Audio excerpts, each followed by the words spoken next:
The solution of the systems of the equation 2x plus 5y the whole upon xy equals to 6 and 4x minus 5y the whole upon xy plus 3 equals to 0, where x not equal to 0 and y not equal to 0 is. This is the question.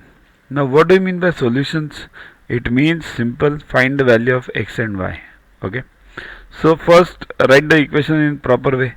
2x plus 5y equals to 6xy. This is the first one. And second, 4x minus 5y equals to minus 3xy. Why?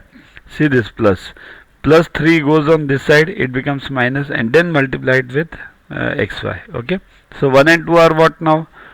2x plus 5y equals to 6y and 4x minus 5y equals to minus 3xy.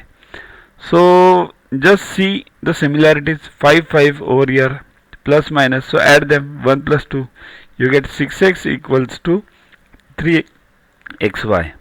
So x gone, so it becomes y equals to 2.